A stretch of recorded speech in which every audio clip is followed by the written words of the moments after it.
Hello guys, welcome back to my channel. இன்றைக்கி நம்ம என்ன டாபிக் பார்க்க போகிறோம் அப்படின்னா, கான்டென்ட் ரைட்டிங்கில் first unit language skills. First unit ஃபுல்லாகவே எல்லா டாப்பிக்கும் இந்த வீடியோவில் பார்த்துடலாம். கான்டென்ட் ரைட்டிங்னா என்ன? கான்டென்ட் ரைட்டிங் அப்படின்றது இப்போது அது ரிட்டன் ஃபார்மேட்லேயும் இருக்கலாம், இல்லை நம்ம டைப் பண்ணி அப்லோட் பண்ணுறது டிஜிட்டலைஸ்டாகவும் இருக்கலாம், எப்படி வேணால் இருக்கலாம். கான்டென்ட் ரைட்டிங் அப்படின்றது ஒரு ப்ராசஸ் ஆஃப் ரிசர்ச் பண்ணுறது, பிளான் பண்ணுறது, எடிட் பண்ணி பப்ளிஷ் பண்ணுறது. இந்த மாதிரி நிறைய ஒர்க் அதில் இருக்கும். எடிட்டிங், ரிசர்ச்சிங், பிளானிங், அனாலிசிங், இந்த மாதிரி நிறைய ப்ராசஸ் எல்லாம் சேர்ந்து தான் ஒரு கண்டென்ட்டை நம்ம க்ரியேட் பண்ணுறோம். கான்டென்ட் க்ரியேட்டர் அப்படின்றது இப்போது கரண்ட் சிச்சுவேஷனில் ரொம்பவே டிமாண்ட் உள்ள ஒரு ஒர்க்காக இருக்குது. ஏன்னா கான்டென்ட் அப்படின்றது எழுதுறது மட்டும் கிடையாது. இப்போ யூடியூப்பில் ஒரு சேனல் வச்சுருக்குறாங்க அப்படின்னா அதில் அவங்க யூஸ் பண்ணுற வீடியோஸ் எந்த மாதிரி பேசிஸில் அவங்க க்ரியேட் பண்ணுறாங்களோ அதுவும் ஒரு க்ரியேட்டர் தான். அவங்களும் ஒரு கான்டென்ட் க்ரியேட் பண்ணுறாங்க. அதே மாதிரி ரிட்டன் ஃபார்மேட்டில் ஒரு ஸ்டோரி எழுதுறதா இருக்கட்டும், பிளாக் அதை பப்ளிஷ் பண்ணுவாங்க. அதே மாதிரி மீம்ஸ்லாம் வருது. அந்த மீம்ஸ் கூட ஒரு கான்டென்ட் க்ரியேட்டரால் மட்டும்தான் அவ்வளோ எஃபெக்டிவாக க்ரியேட் பண்ண முடியும். ஏன்னா எந்த டெம்ப்ளேட்டுக்கு எந்த டயலாக் போட்டால் கரெக்டாக இருக்கும் அப்படின்றத தெரிஞ்சதுக்கப்புறம் தான் நம்மளால் க்ரியேட் பண்ண முடியும். ஸோ அது எந்த டிபார்ட்மெண்ட்டாக வேணால் இருக்கலாம். ஆன்லைன்லேயும் பண்ணலாம், ஆஃப்லைன்லேயும் பண்ணலாம். ரிட்டன் ஒர்க்காகவும் இருக்கலாம், டிஜிட்டல் ஒர்க்காகவும் இருக்கலாம். எதுலனாலும் நல்லா அதில் டேலண்டடாக இருக்கிற ஒரு பர்சனால தான் நல்ல கான்டென்ட் க்ரியேட்டராக மாற முடியும். அதுக்கு நம்மளுக்கு என்னெல்லாம் தேவை அப்படின்னா, க்ரியேட்டிவிட்டி ரொம்பவே முக்கியம். க்ரியேட்டிவ் ஐடியாஸ் நம்மளுக்கு நிறையா தெரியணும். நெக்ஸ்ட் நம்மளோட லாங்குவேஜ் இதில் ரொம்ப ஸ்டாண்டர்டாக இருக்கணும் அப்படின்றதுலாம் கிடையாது. இங்கிலீஷில் ஒரு கான்டென்ட் ரைட்டராக நம்ம போகிறோம் அப்படின்னா அதில் நம்ம போகிற இடத்த பொறுத்து இருக்குது. இப்போ ரொம்ப அஃபிஷியலாக எஜுகேஷ்னல் ஓரியன்டாக போகிறோம் அப்படின்னா அங்கே நம்மளோட லாங்குவேஜ் ரொம்பவே ஸ்ட்ராங்காக இருக்கணும். ஆனால் அப்படி இல்லாமல் என்டர்டெயின்மெண்ட் ஓரியன்டாக ஒரு ஒர்க் பண்ண போகிறோம் அப்படின்னா அங்கே லாங்குவேஜ் அவ்வளோ ஸ்ட்ராங்காக இருக்கணுன்றது முக்கியம் இல்லை. கிராமட்டிக்கல் மிஸ்டேக் இல்லாமல் இருக்கணுமே தவிர பேசிக் லாங்குவேஜ் நம்மளுக்கு தெரிஞ்சால் போதும். ஒரு கான்டென்ட் ரைட்டிங் எப்போ ரொம்ப இம்பார்ட்டண்ட் ஆகுது அப்படின்னா அது கஸ்டமர்ஸை ரீச் பண்ணும்போது. அது கஸ்டமர்ஸ், ஆடியன்ஸ், ரீடர்ஸ் யாராக வேணால் இருக்கலாம். ஒரு பர்டிகுலர் பர்சனோட க்ரியேட்டிவிட்டி ஒரு குரூப் ஆஃப் பீப்புளை ரீச் பண்ணும்போது அது எந்த அளவுக்கு அவங்கள அட்ராக்ட் பண்ணுதோ அப்போ தான் அந்த க்ரியேட்டரோட கண்டென்ட்டுக்கு ஒரு வேல்யூ இருக்கும். நம்ம ரீச் பண்ணுற ஆடியன்ஸோட லெவலை பொறுத்து தான் நம்மளோட, அதாவது அந்த க்ரியேட்டர்ஸோட லெவல் எந்த மாதிரி இருக்குது அப்படின்றது தெரியும். இன்னொன்று, இந்த கான்டென்ட் க்ரியேட் பண்ணுறது மூலமாக ஆடியன்ஸ் கூட நம்ம கம்யூனிகேட் பண்ண முடியும். இப்போது ஒரு பிளாக் நம்ம பப்ளிஷ் பண்ணுறோன்னு வச்சுக்கோங்களேன். ஃபார் எக்ஸாம்பிள், இப்போ ஒரு புக்கு நம்ம ரீட் பண்ணுறோம். அந்த புக்கு நல்லா இருக்குது, நம்மளுக்கு நல்லா இருக்குன்னு தோணுது. அதனால் நம்ம அதுக்கு ரிவ்யூ கொடுக்குறோம். கூகுள் புக்ஸ்லாம் இருக்கும், அதில் போய்ட்டு நம்ம ரிவ்யூ கொடுக்குறோம். இந்த மாதிரி எனக்கு பிடிச்சிருக்கு, நல்ல புக்குன்னு நம்ம ரிவ்யூ கொடுத்தோன்னா அந்த புக்கை பிடிக்காத ஒருத்தங்க நம்ம கமெண்ட்க்கு ரிப்ளை பண்ணுவாங்க. ரொம்ப ஈஸியாக போகணும் அப்படின்னா, இப்போ யூடியூப்பில் ஏதோ ஒரு மூவி வருதுன்னு வச்சுக்கோங்களேன். அந்த மூவிக்கு ஃபர்ஸ்ட் லுக்காக இருக்கலாம், இல்லை ட்ரெய்லர், இந்த மாதிரி ஏதாவது ஒன்று ரிலீஸ் பண்ணுறாங்கன்னா அவங்களோட ஃபேன்ஸ் அவங்கள விஷ் பண்ணுவாங்க. ஆனால் ஹேட்டர்ஸ் இருந்தாங்க அப்படின்னா இந்த விஷ் பண்ணவங்களுக்கு கமெண்ட் பண்ணுவாங்க. ஏன்னா அந்த டைரெக்டாக அதில் ஆக்ட் பண்ணவங்க கிட்ட இவங்களால பேச முடியாது. ஸோ யார் இங்கே கமெண்ட் பண்ணியிருக்காங்களோ அவங்களுக்கு ரிப்ளை பண்ணுவாங்க இல்லையா? ஸோ ஒரு கம்யூனிகேஷன் ப்ராசஸாகவும் இது இருக்குது. எந்த இடத்துல கண்டென்ட் க்ரியேட் பண்ணுறாங்களோ அந்த க்ரியேட்டர் டைரெக்டாக நார்மல் பீப்புளோட கம்யூனிகேட் பண்ணிக்கிறதுக்கு இந்த கண்டென்ட் க்ரியேட்டிங் பிளாட்ஃபார்ம்ஸ் யூஸ் ஆகுது. ஒரு கான்டென்ட் க்ரியேட்டர் நார்மல் பீப்புள் கிட்ட, யாருன்னே தெரியாத நிறைய ஆடியன்ஸ் கூட கம்யூனிகேட் பண்ணிக்கிறதுக்காக இந்த கான்டென்ட் க்ரியேட்டிங் பிளாட்ஃபார்ம்ஸ் எல்லாமே யூஸ் ஆகுது. அவங்களோட டேலண்ட்டை அதில் இன்புட் பண்ணதுக்கப்புறமா ஆடியன்ஸ் மூலமாக அதோட ரிவ்யூஸ் தெரிஞ்சுக்கிறாங்க. அது எந்த அளவுக்கு அவங்களுக்கு இம்பேக்ட் ஆகிருக்கு அப்படின்ற ரிவ்யூஸ் தெரிஞ்சுக்கிறாங்க. நம்மளே எக்ஸாமின் பண்ணிக்கிறதுக்கு இந்த கான்டென்ட் ரைட்டிங் ஹெல்ப் பண்ணுது. இப்போ நம்ம கான்டென்ட் ரைட்டிங்கில் பெஸ்ட் ஆகிட்டோம். இப்போது 1 or 2 years நம்ம சர்வே பண்ணுறோம், ஒரு கான்டென்ட் க்ரியேட் பண்ணிகிட்ருக்குறோம் அப்படின்னா அந்த 1 to 2 yearsல நம்ம நிறைய லேர்ன் பண்ணியிருப்போம். நம்மளோட மிஸ்டேக்ஸ் எல்லாத்தையும் ரெக்டிஃபை பண்ணியிருப்போம். ஸோ ஒரு பெஸ்ட்டு கான்டென்ட் க்ரியேட்டராக நம்ம மாறினதுக்கப்புறம் நம்ம நிறைய பேருக்கு சொல்லிக் கொடுக்க முடியும். நம்ம கண்டென்ட் மற்றவங்களுக்கு ஒரு எக்ஸாம்பிளாக இருக்கும். இந்த மாதிரி அது எந்த ஃபார்மேட்டில் வேணால் இருக்கலாம். இப்போது கரண்ட் சிச்சுவேஷனில் இந்த கான்டென்ட் க்ரியேட்டிங் அப்படின்றது மக்கள் மத்தியில் ஒரு பெரிய இம்பேக்ட் ஏற்படுத்துது. நிறைய ஏர்ன் பண்ணுறதுக்கு ஒரு நல்ல பிளாட்ஃபார்மாகவும் இருக்குது. இப்போது கான்டென்ட் ரைட்டிங் எப்படி இருக்கணும், அதோட ஸ்ட்ரக்சர் எப்படி இருக்கணும்னு பார்க்கலாம். இதில் யூடியூப்லேயோ இல்லை இன்ஸ்டாகிராம்லேயோ போஸ்ட் போடுறது, வீடியோ போடுறது அந்த மாதிரி இல்லை.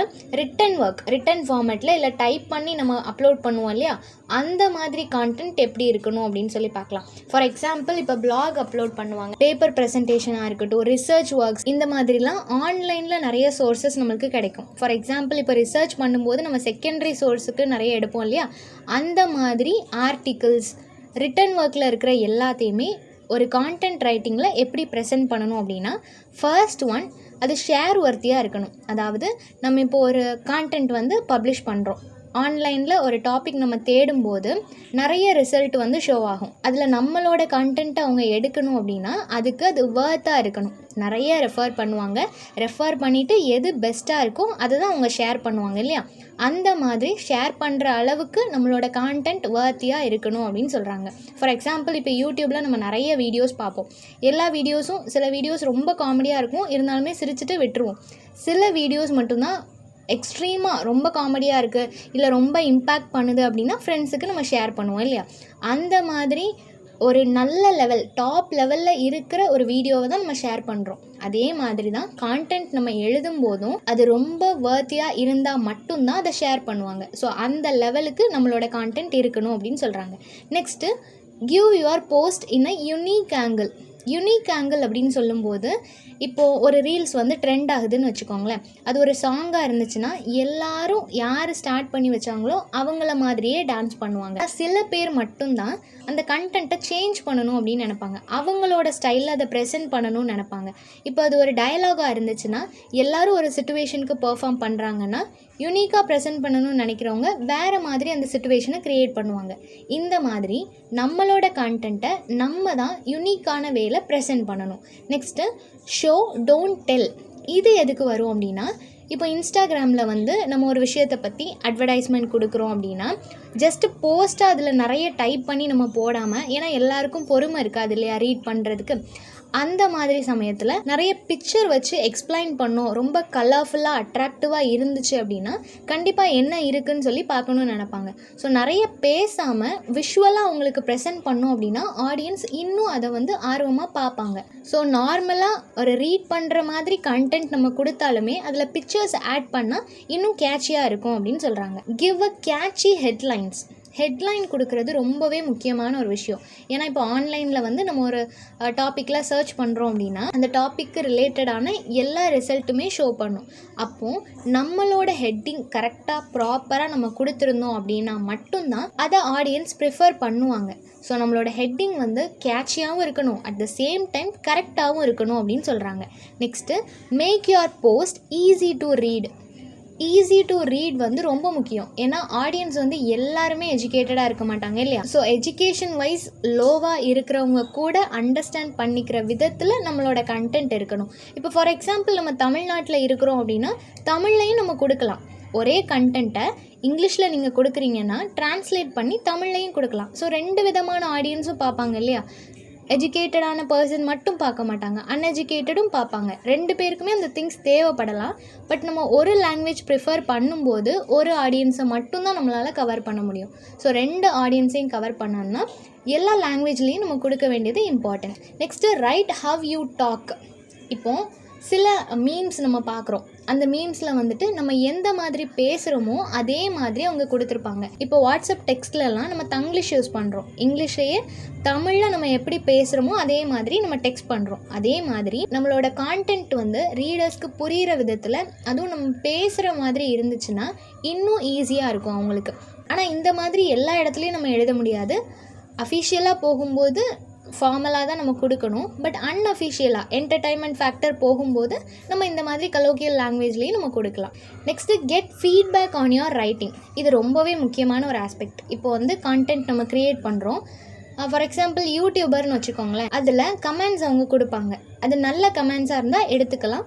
அதில் ஏதாவது நெகட்டிவ்ஸ் சொல்கிறாங்க அப்படின்னா அதையும் நம்ம ரெக்டிஃபை பண்ணிக்கணும். குட் அண்ட் பேட் ரெண்டுமே நம்மளுக்கு தெரியணும் இல்லையா. அதனால் 2யுமே நம்ம எடுத்துக்கணும். ஃபீட்பேக் வந்து எப்போவுமே ரீடர்ஸ் கிட்டேருந்து எடுத்துக்கிட்டே இருக்கணும்.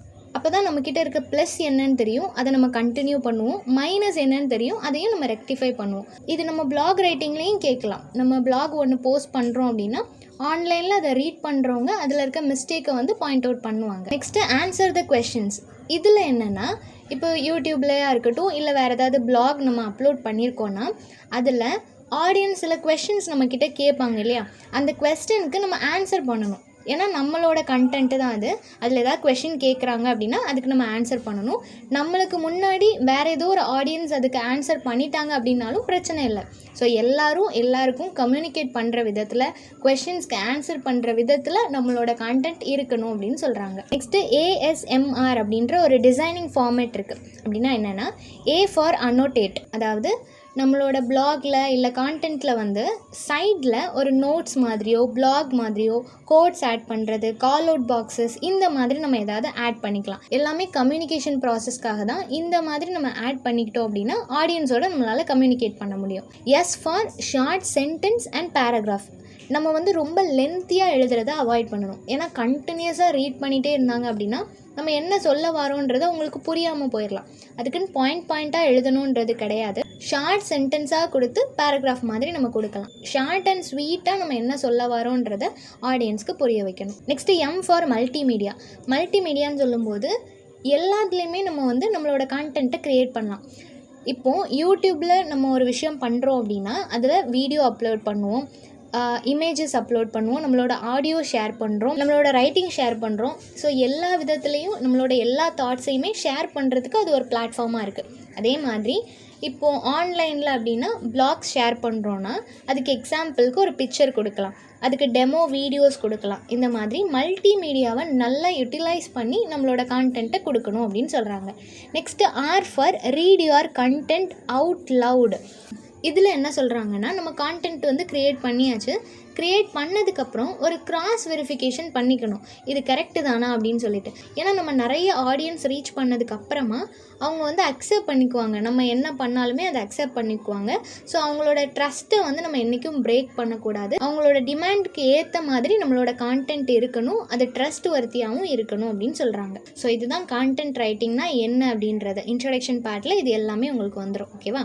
இதுக்கப்புறம் வர்ற எல்லா டாபிக்ஸுமே இப்போ இன்ட்ரொடக்ஷனில் சொன்ன எல்லா இன்ஃபர்மேஷன் தான் ரிப்பீட்டடாக வரும். ஸோ நெக்ஸ்ட்டு என்ன பார்க்க போகிறோம் அப்படின்னா ரைட்டிங் ரூல்ஸ்.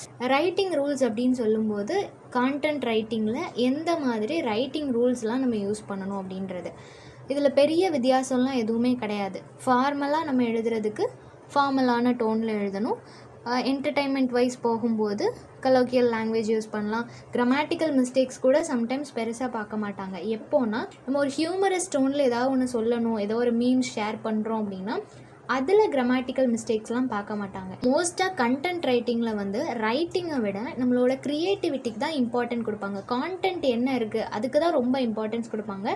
அது எந்த மாதிரி எழுதியிருக்காங்க, எந்த மாதிரி ப்ரெசென்ட் பண்ணுறோம் அப்படின்றத விட க்ரியேட்டிவ் ஐடியா என்னன்றது தான் ரொம்ப இம்பார்ட்டன்ட் கொடுக்கணும். ஸோ இதில் கிராமராக இருக்கட்டும், ப்ரொனவுன்சியேஷன், அதெல்லாம் விட கான்டென்ட் ரொம்ப முக்கியம். ஸோ அதுக்கு இம்பார்ட்டன்ஸ் கொடுத்து எழுதணும். இன்னொன்று, நம்மளோட ரைட்டிங்ஸ் வந்து கொஞ்சம் எஃபெக்டிவாக இருந்தால் நல்லாயிருக்கும். அது வந்து ரொம்ப பம்பாஸ்டிக் லாங்குவேஜஸ் யூஸ் பண்ணி வேர்ட்ஸ் எல்லாமே யாருக்கும் புரியாத விதத்தில் இல்லாமல் ஈஸியாக எல்லாருக்கும் புரிகிற விதத்தில் இருந்துச்சு அப்படின்னா இன்னும் நிறைய ரீடர்ஸ் வந்து அதோட போஸ்ட்டை பார்க்க வைக்க முடியும். நெக்ஸ்ட்டு இப்போ ரைட்டிங் ஸ்டைலில் இன்னொன்று என்ன வரும் அப்படின்னா, நம்ம வந்து நம்மளோட பாயிண்ட் ஆஃப் வியூவில் நம்ம எழுதவே கூடாது. நம்மளோட ரீடர்ஸ் பாயிண்ட் ஆஃப் வியூ, நம்ம ஒரு லெவல் ரீச் பண்ணதுக்கப்புறமா இந்த மாதிரியான ஏஜ் குரூப், இந்த மாதிரியான மைண்ட் செட் இருக்கிற ஆடியன்ஸ் தான் நம்மளோட கான்டென்ட் பார்க்குறாங்கன்றது நம்மளுக்கு தெரிஞ்சிடும். அப்படி தெரிஞ்சதுக்கப்புறமா அவங்க மைண்ட் செட்டுக்கு ஏற்ற மாதிரி, இப்போ யூடியூப் வீடியோஸ் அப்படின்னா எந்த வீடியோவுக்கு நிறைய வியூஸ் போயிருக்கோ அதே மாதிரி கான்டென்ட் திருப்பியும் கண்டினியூஸாக கொடுத்துட்டே இருக்கணும். ஸோ ஆடியன்ஸோட மைண்ட் செட்டை பொறுத்து அவங்களுக்கு ஏற்ற மாதிரி நம்மளோட கான்டென்ட் இருக்கணும் அப்படின்னு சொல்கிறாங்க. நெக்ஸ்ட்டு சாய்ஸ் ஆஃப் வேர்ட்ஸ் வந்து ரொம்பவே முக்கியம். வேர்ட்ஸ் வந்து அஃபென்சிவாக இருக்கக்கூடாது. எல்லாமே பாசிட்டிவ் டோனில் எழுதுறது ரொம்பவே முக்கியமான ஒரு ஆஸ்பெக்ட். ரைட்டிங் ரூல்ஸ் அப்படின்றப்போ அதில் வந்து இப்போ ரிசர்ச் மெத்தடாலஜியில் இருக்கிற மாதிரி நிறைய ரூல்ஸ் அண்ட் ரெகுலேஷன்லாம் கான்டென்ட் ரைட்டிங்கில் இருக்காது. க்ரியேட்டிவிட்டிக்கு நம்ம நிறைய இம்பார்ட்டன்ஸ் கொடுக்கறதுனால ரைட்டிங்க்கு பெருசாக அவங்க நிறைய ரூல்ஸ் அண்ட் ரெகுலேஷன்ஸ் வைக்க மாட்டாங்க. பட் பேசிக்காக நம்ம ஃபாலோ பண்ண வேண்டியது இந்த மாதிரி தான். வேர்ட்ஸ் வந்து ஈஸியாக ரீட் பண்ணுற விதத்தில் இருக்கணும். ஃபார்மல்னால் ஃபார்மல் டோனில் இருக்கணும். இன்ஃபார்மல்னால் அதுக்கேற்ற மாதிரி எப்படி வேணால் நம்ம எழுதிக்கலாம். ஆடியன்ஸை பொறுத்து நம்மளோட ஐடியாஸ் இருக்கணும் அப்படின்னு சொல்கிறாங்க. Next topic GPS. ஜிபிஎஸ்னால் கிராமர், பங்க்சுவேஷன், ஸ்பெல்லிங். கிராமர் வந்து ஒரு கான்டென்ட் ஒரு லாங்குவேஜ்னு வரும்போது இது இம்பார்ட்டண்ட் தான். ஆனால் கான்டென்ட் ரைட்டிங்கில் வந்து ரொம்ப இம்பார்ட்டன்ஸ் கொடுக்க மாட்டோம். ஏன்னா பேசிக்கான கிராமரே போதுமானதாக இருக்கும். ரொம்ப ஸ்டாண்டர்டாக தான் நம்மளோட கான்டென்ட் இருக்கணும் அப்படின்னா ரொம்ப கம்மியான ஆடியன்ஸ் மட்டும்தான் நம்மளுக்கு இருப்பாங்க. இதுவே நம்மளோட லாங்குவேஜ் ரொம்ப சிம்பிளான கிராமட்டிக்கல் டோனில் இருந்துச்சு அப்படின்னா நிறைய ஆடியன்ஸ் நம்மளோட கான்டென்ட்டை பார்ப்பாங்க. நெக்ஸ்ட்டு கொட்டேஷன்ஸ் யூஸ் பண்ணும்போது ரொம்பவே கேர்ஃபுல்லாக யூஸ் பண்ணணும். ஏன்னா ஒரு சென்டென்ஸ் நம்ம எழுதிட்டு ஒரு பேராகிராஃப்லேயோ இல்லை ஒரு ஷார்ட் சென்டென்ஸாக கொடுத்துருக்கோம், அதில் எதையாவது நம்ம ஹைலைட் பண்ணணும் அப்படின்னு நினச்சோன்னா சடனாக அதில் ஹைலைட் பண்ணி கொட்டேஷனில் கொடுத்தோம் அப்படின்னா அதை ரீட் பண்ணுறவங்களுக்கு அதில் டவுட் வர்றதுக்கு வாய்ப்பு இருக்குது. ஸோ கொட்டேஷன் கொடுக்கும்போது அதை கரெக்டாக ப்ராப்பராக கொடுக்கணும். கொட்டேஷன் கொடுத்ததுக்கப்புறமும் ஒரு தடவை ரீட் பண்ணி பார்த்துட்டு அந்த லைன் பர்ஃபெக்டாக இருந்தால் மட்டும் பப்ளிஷ் பண்ணணும். நெக்ஸ்ட்டு கான்டென்ட் ரைட்டிங்கை பொறுத்த வரைக்கும் ஸ்பெல்லிங்க்கு வந்து நம்ம இம்பார்ட்டன்ஸ் கொடுக்கணும் தான். பட் சில சமயங்களில் இந்த ஹியூமரஸ் டோனில் போகும்போது அங்கே வந்து ஸ்பெல்லிங்க்கெலாம் நிறைய இம்பார்ட்டன்ஸ் கொடுக்க மாட்டாங்க. ஏன்னா ஸ்பெல்லிங் மிஸ்டேக் இருந்தால் கூட அதையுமே ஆடியன்ஸ் காமெடியாக தான் எடுத்துப்பாங்க. ஸோ எந்த மாதிரி இடத்துல கிராமர் அண்ட் லாங்குவேஜ் இம்பார்ட்டண்ட்டாக இருக்கோ அங்கே மட்டும் ப்ரிஃபரன்ஸ் கொடுத்துட்டு மற்ற இடங்களில் அதை பெருசாக கன்சிடர் பண்ணாமல் எழுதினாலும் பிரச்சனை இல்லை. கான்டென்ட் ரைட்டிங்கை பொறுத்த வரைக்கும் எந்த டிபார்ட்மெண்ட் எந்த டைப் நம்ம எடுத்துக்கிட்டாலும் அதை பற்றின ஒரு பேசிக் அவேர்னஸ் ஒரு பேசிக் நாலேஜ் இருந்துச்சுன்னா மட்டும் நம்ம ஸ்டார்ட் பண்ணணும். எதுவுமே தெரியாமல் ஸ்டார்ட் பண்ணிவிட்டு நம்ம லேர்ன் பண்ணிக்கலாம் அப்படின்னு நினச்சோன்னா த்ரூ அவுட் அந்த ஜேர்னி ஃபுல்லாகவே லேர்னிங் மட்டும்தான் இருக்கும். ஸோ கொஞ்சம் நம்மளை ட்ரெயின் பண்ணிவிட்டு அதுக்கப்புறம் ஸ்டார்ட் பண்ணணும். இதில் ஒரு 12 ஸ்டெப்ஸ் இருக்குது. என்ன அப்படின்னா ஃபர்ஸ்ட் ஒன் வந்து கோல். நம்ம ஒரு கோல் செட் பண்ணணும். எந்த பிளாட்ஃபார்ம் நம்ம சூஸ் பண்ண போகிறோம். ஏன்னா பிளாக் இருக்குது, யூடியூப், இந்த மாதிரி சோஷியல் மீடியாஸ் நிறைய இருக்குது. எந்த இடத்துல நம்மளோட க்ரியேட்டிவிட்டியை ப்ரெசென்ட் பண்ண போகிறோம் அப்படின்றத ஃபர்ஸ்டே சூஸ் பண்ணிக்கணும். நெக்ஸ்ட்டு ரீஃப்ரேம் அப்படின்னு சொல்லும்போது இப்போ நம்ம ஒரு ரிவ்யூவராக மாறுறோம் அப்படின்னா வேற ஒருத்தவங்களோட ஒர்க்கை தான் நம்ம இன்டர்பிரேட் பண்ண போகிறோம் இல்லையா. இதே மாதிரி ரீஃப்ரேம் அப்படின்னு சொல்லும்போது நிறைய கான்டென்ட் இருக்கும், அதை வந்து நம்ம திருப்பி இன்டர்பிரேட் பண்ணுறோம், அதை ரீஃப்ரேம் பண்ணுறோம் அப்படின்னாலும் அதுக்கேற்ற மாதிரி நம்மளை ப்ரிப்பேர் பண்ணிவிட்டு அதுக்கப்புறம் அந்த ஜாபில் நம்ம இன்வால்வ் ஆகணும். நெக்ஸ்ட்டு ஆர்கனைஸ்ன்னு சொல்லும்போது நம்ம ஒரு விஷயம் பண்ண போகிறோம். இப்போ ஒரு போஸ்ட் நம்ம போடுறோம் அப்படின்னா எதையுமே ஒரு பர்ஃபெக்ஷனோடு செய்யணும். ஃபஸ்ட்டு அந்த போஸ்ட் போடுறதுக்கு முன்னாடி இந்த போஸ்ட் வர்த்தியா அப்படின்றத நல்லா கிளாரிஃபை பண்ணிவிட்டு அது ஓகே அப்படின்னா தான் அதை போடணும். அதுக்கு முன்னாடி ரஃப் காப்பி ஃபேர் காப்பி எதுவுமே பண்ணாமல் டைரெக்டாக நம்ம தோணுன உடனே ஒரு போஸ்ட் எடுத்து அதை போஸ்ட் பண்ணக்கூடாது. பேக்ரவுண்ட் நிறைய ஒர்க் பண்ணிவிட்டு அதுக்கப்புறம் ஒரு விஷயத்த நம்ம பண்ணணும். என்னோட டாபிக் வந்து எல்லா மக்களுக்கும் ரீச் ஆகிற மாதிரி இருக்கணும். இப்போது எல்லாருக்கும் ஒரே மைண்ட் செட் இருக்குன்னு சொல்ல முடியாது. எல்லாரும் அக்செப்ட் பண்ணுற மாதிரி நம்மளோட டாபிக் இருக்கணும். ஒரு செட் ஆஃப் பீப்புள் அக்செப்ட் பண்ணுறாங்கன்னா இன்னொரு செட் ஆஃப் பீப்புள் அதை அப்போஸ் பண்ணுற மாதிரி இருக்கக்கூடாது. எல்லாருக்கும் பிடிச்ச விதத்தில் ஈக்குவலாக எல்லாருக்கும் இம்பார்ட்டன்ஸ் கொடுத்து பாசிட்டிவ் டோனில் நம்ம ப்ரெசென்ட் பண்ணணும். நெக்ஸ்ட்டு நம்ம ஒரு பிளாக் இல்லை எஸ்ஸே பேராகிராஃப் ஏதாவது கொடுக்குறோம் அப்படின்னா அதுக்கு சூட்டபிளான ஹெட்லைன்ஸ் கொடுக்கணும். அது ரொம்ப முக்கியம். ஹெட்லைன், டைட்டில் இதெல்லாம் கொடுத்து அப்லோட் பண்ணணும். ஏன்னா நம்ம எதை பற்றி பேசுகிறோம் அப்படின்றதே ஆடியன்ஸ்க்கு தெரியாமல் இருக்கக்கூடாது. ஸோ ஹெட்லைன் வந்து ரொம்ப முக்கியமான ஒரு விஷயம். நெக்ஸ்ட்டு எல்லா ப்ராசஸும் நம்ம முடிச்சதுக்கப்புறம் அனலைஸ் பண்ணி ரஃப் காப்பி ஃபேர் காப்பி எல்லாம் முடிச்சுட்டு எடிட்டிங் எல்லாம் முடிச்சதுக்கப்புறமா நம்மளே ஒரு தடவை ரீட் பண்ணி பார்க்கணும். அதில் எந்த மிஸ்டேக்கும் இல்லை அப்படின்னு தெரிஞ்சதுன்னா மட்டும்தான் பப்ளிஷ் பண்ணணும் அப்படின்னு சொல்கிறாங்க. Next topic cross out the wrong words அப்படின்னு சொல்லும்போது சில பேர் வந்து கலோக்கியலாக லாங்குவேஜ் யூஸ் பண்ணுறேன் அப்படின்னு சொல்லிட்டு அவங்களோட வேர்ட்ஸ் வந்து யாருக்குமே புரியாத விதத்தில் இருக்கும். அந்த மாதிரி இருக்கக்கூடாது. நம்ம கான்டென்ட் வந்து எல்லாருக்கும் புரியணும். அந்த லாங்குவேஜ் வந்து நம்ம பேசுகிற மாதிரி இருக்கலாம், பட் பேசுகிற மாதிரி இருந்தாலும் அது புரிகிற மாதிரி இருக்கணும். இப்போ சில பேர் வந்து இங்கிலீஷில் அந்த வேர்ட்ஸே சேஞ்ச் பண்ணுவாங்க. ப்ரிஃபிக்ஸ் சஃபிக்ஸ் எல்லாமே மாற்றி ஆட் பண்ணி அப்படி ஒரு வேர்டே இருக்கா அப்படின்னு நம்ம யோசிக்கிற அளவுக்கு வேர்ட்ஸ் எல்லாமே கொடுப்பாங்க. அந்த மாதிரிலாம் கொடுக்கக்கூடாது. கிராமட்டிக்கல் மிஸ்டேக் பார்க்கலனாலும் வேர்ட்ஸாவது நம்ம கரெக்டாக கொடுக்கணும் இல்லையா.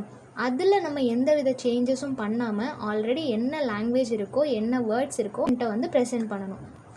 ஃபார் எக்ஸாம்பிள் இப்போ அண்டர்ஸ்டாண்டிங் அப்படின்னு சொல்லுவோம், அண்டர்ஸ்டாண்ட்னஸ்ன்னு சொல்ல மாட்டோம் இல்லையா. ஸோ ப்ரிஃபிக்ஸ் சஃபிக்ஸ் வந்து ஆட் பண்ணும்போது அதை கரெக்டாக ஆட் பண்ணணும்.